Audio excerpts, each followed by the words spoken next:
Hello viewers, welcome to fun of fate file. வழக்கம் போல் இன்றைக்கி நம்ம சேனலில் செம்ம இன்ட்ரெஸ்டிங்கான டாபிக் தான் பார்க்க போகிறோம்.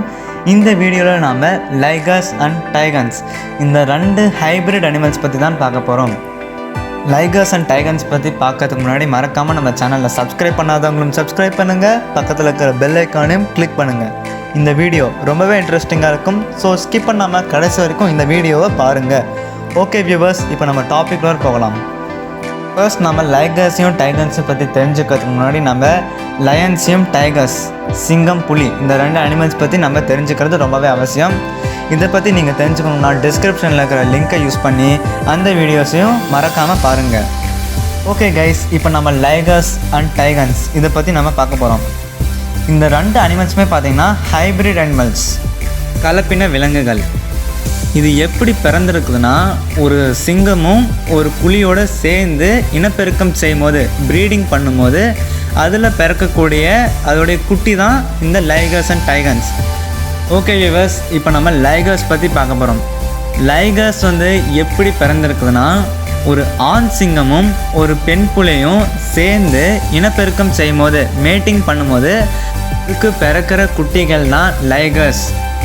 லைகர்ஸுடைய தோற்றத்தை பார்த்திங்கன்னா அது ஒரு சிங்கம் மாதிரியும் இருக்கும், ஒரு புலி மாதிரியான கேரக்டர்ஸும் இருக்கும். ஒரு ஆண் சிங்கத்துடைய ஹைட் பார்த்திங்கன்னா ஆவரேஜாக 1 மீட்டர் நீளம் வரைக்கும் இருக்கும். ஒரு பெண் புலியோடைய ஹைட் பார்த்திங்கன்னா 70லேருந்து 120 சென்டிமீட்டர் இருக்கும். இப்போ இதுக்கு பிறக்க போகிற குட்டியான லைகருடைய ஹைட் எவ்வளோ இருக்குன்னு உங்களால் கெஸ் பண்ண முடியுமா? லைகர்ஸுடைய ஹைட் பார்த்திங்கன்னா 3லேருந்து 3.6 மீட்டர் வரைக்கும் வளரும். சிங்கம் புலியோடைய ஹைட்டை விட 2 மீட்டர் பெருசாக வளரும். ரொம்பவே ஆச்சரியமாக இருக்குதுல்ல? இதனால தான் லைகர்ஸ் பூனை இனத்திலேயே மிகப்பெரிய பூனை அப்படின்ற பேரும் வாங்கியிருக்குது. லைகர்ஸுடைய தலையை பார்த்திங்கன்னா ஒரு சிங்கத்தோட தலை எப்படி இருக்குமோ அதே மாதிரி தான் லைகர்ஸ்க்கும் அதோட தலையை இருக்கும். ஒரு சிங்கத்தோடைய தலையை சுற்றி எப்படி முடிகள் படர்ந்துருக்குதோ அதே மாதிரி தான் லைகர்ஸ்க்கும் இருக்கும். லைகர்ஸுடைய பாடியில் பார்த்திங்கன்னா புலிகளுக்கு கோடுகள் எப்படி இருக்குதோ அதே மாதிரிலாம் லைகர்ஸுடைய பாடிலையும் இருக்கும். ஆனால் அந்த கோடுகள் பார்த்திங்கன்னா நல்லா டார்க்காக இருக்காது, அதோடைய கலர் பார்த்திங்கன்னா நல்லா ஃபேடான மாதிரி தான் இருக்கும். லைகர்ஸுடைய கால்கள் பார்த்திங்கன்னா சிங்கங்களுடைய கால்கள் எப்படி இருக்கோ அதே மாதிரி தான் இருக்கும். லைகர்ஸுடைய வாலை பார்த்திங்கனாலும் ஒரு சிங்கத்தோட வால் எப்படி இருக்கோ அதே மாதிரி தான் இருக்கும். அந்த வால்லையும் புலியோட உடம்புல இருக்கிற கோடுகள் மாதிரியான அமைப்பு எப்படி இருக்கோ அதே மாதிரி தான் லைகர்ஸுடைய வால்லையும் இருக்கும். இப்போ நம்ம லைகர்ஸுடைய வெயிட்டை பற்றி பார்க்க போகிறோம். ஒரு ஆண் சிங்கத்தோடைய வெயிட் பார்த்திங்கன்னா 190 கிலோ இருக்கும். ஒரு பெண் புலியோடைய வெயிட் பார்த்திங்கன்னா 170 கிலோ இருக்கும். இப்போ லைகர்ஸுடைய வெயிட் எவ்வளோ இருக்குன்னு உங்களால் கெஸ் பண்ண முடியுமா? லைகருடைய வெயிட் பார்த்திங்கன்னா அதிகபட்சமாக 400 கிலோ இருக்கும். ஒரு சில நேரங்களில் 500 கிலோ வெயிட்டும் இருக்கும். இதுவும் ஆச்சரியமாக இருக்குதுல்ல? நெக்ஸ்ட் நாம் லைகர்ஸுடைய ரீப்ரொடக்ஷன், இனப்பெருக்கம் எப்படி இருக்குதுன்னு பார்க்க போகிறோம். பொதுவாக மேல் லைகர்ஸால் ரீப்ரொடக்ஷன் பண்ணவே முடியாது. ஏன்னா லைகர்ஸ் ஸ்டெரைல் கண்டிஷன், மலட்டுத்தன்மை இருக்குது. இது மாதிரி இருக்கிறதால லைகர்ஸால் ரீப்ரொடக்ஷன் பண்ணவே முடியாது. ஆனால் ஒரு ஃபீமேல் லைகரால் இனப்பெருக்கம் செய்ய முடியும். ஒரு பெண் லைகரை ஆண் சிங்கத்தோட மேட்டிங் பண்ணும்போது அதுக்கு பிறக்கிற குட்டியை லைகர் அப்படின்னு சொல்லுவாங்க. இதுவே அந்த பெண் லைகரை ஒரு ஆண் புலியோட மேட்டிங் பண்ணும்போது அதை டை லைகர் அப்படின்னு சொல்லுவாங்க. இதுலேருந்து என்ன தெரியுதுன்னா, ஒரு ஆண் லைகரும் ஒரு பெண் லைகரும் சேர்ந்து ரீப்ரொடக்ஷன் பண்ணவே முடியாது. லைகர்ஸும் அதிகமாக அசைவ உணவுகள் தான் அதிகமாக சாப்பிடும். அது அதிகமாக மான், மாடு, எருமை இது மாதிரியான மிருகங்கள் தான் அதிகமாக சாப்பிடும். லைகர்ஸ் ஒரு நாளைக்கு வெறும் 23 கிலோ சாப்பாடு தான் எடுத்துக்கும். ஒரு நாளைக்கு இவ்வளோ சாப்பாடு எடுத்துக்கிறதே அதுக்கு ரொம்பவே அதிகம்தான். லைகர்ஸ் அதிகமாக 10லேருந்து 20 வருஷத்துக்குள்ளே தான் வாழும். ஒரு சிங்கத்தோடைய ஆயுள் காலமும் புலியோட ஆயுள் காலம் எப்படி இருக்குதோ அதே மாதிரி தான் லைகர்ஸ்க்கும் இருக்கும். ஓகே வியூவர்ஸ், இப்போ உங்களுக்கு ஒரு கொஷின் கேட்குறேன். எதனால் லைகர்ஸ் உருவத்தில் இவ்வளோ பெருசாக இருக்குது அப்படின்னு உங்களால் சொல்ல முடியுமா? ஒரு ஆண் சிங்கமும் ஒரு பெண் புலியும் சேர்ந்து இனப்பெருக்கம் செய்யும் போது அதுக்கு பிறக்க போகிற குட்டியோட ஜீன் பார்த்திங்கன்னா எந்த ஒரு கேரக்டர்ஸும் மாறாமலே இருக்கும்.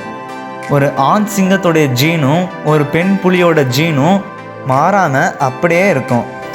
இதை ஜீனாமிக் இம்ப்ரிண்டிங், மரபணு முத்திரை அப்படின்னு சொல்லுவாங்க. புலிகள் மாதிரியே லைகர்ஸ்க்கும் நல்ல நீச்சலும் தெரியும். சிங்கங்கள் மாதிரியே அதோடய இனத்தார் கூட நல்ல ஃப்ரெண்ட்லியாக பழகும். இப்போ இருக்கிற லைகர்ஸ் பார்த்திங்கன்னா அதிகமாக காட்டில் வளர்றது இல்லை, மனுஷங்களால் வளர்க்கப்பட்டு தான் வருது. லைகர்ஸ் இப்போ மனுஷங்களுக்கு ஒரு பெட் அனிமலாக தான் இருக்குது. கடைசியாக நாம் லைகர்ஸ்க்கு என்ன மாதிரியான டிசீஸ் நோய் வருது அதை பற்றி பார்க்க போகிறோம். லைகர்ஸ்க்கு அதிகமாக ஒபிசிட்டி தான் வரும். அது பிறக்கும் போது சம்டைம்ஸ் அதோடைய வெயிட் அதிகமாகிடும். எதனால் அதோட வெயிட் அதிகமாகுதுன்னா அது உடம்புல இருக்கிற ஆர்கன்ஸ், உடம்புல இருக்கிற உறுப்புகள் வேகமாக வளர ஆரம்பிக்கும். இது மாதிரி உறுப்புகள் வேகமாக வளரதால் ஆர்கன் ஃபெயிலியர், உடல் உறுப்புகளுடைய செயல்பாடு இருக்காது. அது பிறக்கும் போது அதோடைய மூளையிலையோ இல்லை அதோடைய ஸ்பைனல் கார்டு, அந்த தண்டு வளையத்துலேயோ சில குறைபாடுகள் இருக்கும். இதனால் அதோடைய பார்வை திறனும் காது கேட்குற திறன்லேயும் சில குறைபாடுகள் இருக்கும். சம்டைம்ஸ் லைகர்ஸ்க்கு புற்றுநோய் வரத்துக்கான அபாயமும் இருக்குது.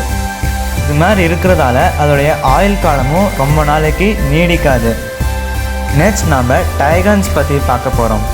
டைகன்ஸ் எப்படி பிறக்குதுன்னு பார்த்தீங்கன்னா, ஒரு ஆண் புலியும் ஒரு பெண் சிங்கமும் மேட்டிங் பண்ணும்போது, இனப்பெருக்கம் செய்யும் போது அதுக்கு பிறக்க போகிற குட்டியை தான் டைகன்ஸ் அப்படின்னு சொல்லுவாங்க. டைகன்ஸுடைய ஃபேஸ் பார்த்திங்கன்னா ஒரு பெண் சிங்கத்துடைய ஃபேஸ் எப்படி இருக்கோ அது மாதிரி தான் இருக்கும். அதோடைய உடம்பு பார்த்திங்கனாலும் புலிகளுடைய உடம்பு மாதிரி தான் இருக்கும். ஆனால் அந்த கோடுகள் மாதிரியான அமைப்பு பார்த்திங்கனாலும் அதுவும் கொஞ்சம் லைட்டாக தான் தெரியும். டைகன்ஸுடைய ஹைட் பார்த்திங்கன்னா 60 to 70 சென்டிமீட்டர் வரைக்கும் தான் வளரும். அதோடைய வெயிட் பார்த்திங்கனாலும் 90 கிலோ வரைக்கும் அதிகபட்சமாக வளரும். டைகன்ஸுடைய தோற்றத்தை பார்த்திங்கன்னா ஒரு புலியோடைய தோற்றம் எப்படி இருக்குதோ அதே மாதிரி தான் இருக்கும். அதோடைய ஃபேஸ் பார்த்திங்கன்னா மட்டும் ஒரு பெண் சிங்கத்தோடைய ஃபேஸ் மாதிரி தான் இருக்கும். லைகர்ஸ் மாதிரியே டைகன்ஸாலையும் ரீப்ரொடக்ஷன் பண்ண முடியாது. ஏன்னா மேல் டைகன்ஸ் ஸ்டெரைல் கண்டிஷனில் இருக்குது. இது மாதிரி இருக்கிறதால மேல் டைகன்ஸால் ஒரு ஃபீமேல் டைகனுடைய ரீப்ரொடக்ஷன் பண்ண முடியாது. ஆனால் ஒரு ஃபீமேல் டைகனால் மேல் டைகர் கூடயோ இல்லை ஒரு மேல் லயனோடையும் மேட்டிங் பண்ண முடியும். நெக்ஸ்ட் நாம் டைகன்ஸோடைய டயட் பற்றி பார்க்கலாம். டைகர்ஸ் மாதிரி தான் டைகன்ஸும் ரொம்பவே கம்மியாக சாப்பாடு எடுத்துக்கும். அது ஒரு நாளைக்கு 23 கிலோ சாப்பாடு தான் எடுத்துக்கும். டைகன்ஸை கார்னிவோர் அனிமல்ஸ் அப்படின்னு சொல்லுவாங்க. டைகன்ஸும் அதிகமாக மான், மாடு, எருமை இது மாதிரியான அனிமல்ஸ் தான் அதிகமாக சாப்பிடும். லைகர்ஸ் மாதிரி தான் டைகன்ஸையும் ஒரு பெட் அனிமலாக வளர்க்குறாங்க. டைகன்ஸுடைய ஆயுள் காலம் பார்த்திங்கனாலும் 10 to 20 வருஷம் வரைக்கும் வாழும். டைகன்ஸாலையும் நல்ல நீச்சல் பண்ணவும் தெரியும். ஓகே வியூவர்ஸ், கடைசியாக நாம் இன்னொரு இன்ட்ரெஸ்டிங்கான டாப்பிக்கை பார்க்க போகிறோம். என்ன டாபிக் பார்த்திங்கன்னா, ஒரு லயனையும் ஒரு டைகரையும் சேர்ந்து இனப்பெருக்கம் செஞ்சால் அது சட்ட விரோதமா, அதை பற்றி தான் பார்க்க போகிறோம். உண்மையை சொல்லணும்னா அழிவின் விளிம்பில் இருக்கிற எந்த ஒரு மிருகத்தையும் கலப்பினம் செய்யும் போது அது சட்ட விரோதம் தான். இந்த நடைமுறையை தைவான் அப்படின்ற நாட்டில் அமலாக்குது. எதனால் இது சட்ட விரோதம் அப்படின்னு பார்த்தீங்கன்னா, லயன்ஸ்க்கும் டைகர்ஸ்க்கும் பிறக்கிற குட்டிகள் லைகர்ஸ் அண்ட் டைகன்ஸ் இது என்விரான்மெண்ட்டுக்கு யூஸ்ஃபுல்லாக இருக்கிறதில்ல. சுற்றுச்சூழலுக்கு மனிதர்களுக்கு பயன்படுத்துகிற மாதிரி ஏற்றதாக இல்லை. இது ஒரு காரணம். இன்னொரு காரணம் என்ன பார்த்திங்கன்னா, அது அடிக்கடி நோய்வாய்ப்படுது.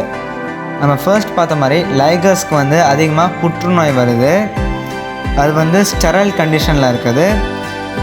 அதோடைய மூளையிலையும் அதோடைய ஸ்பைனல் கார்டில் பார்த்திங்கன்னா சில குறைபாடுகளோடு பிறக்குது.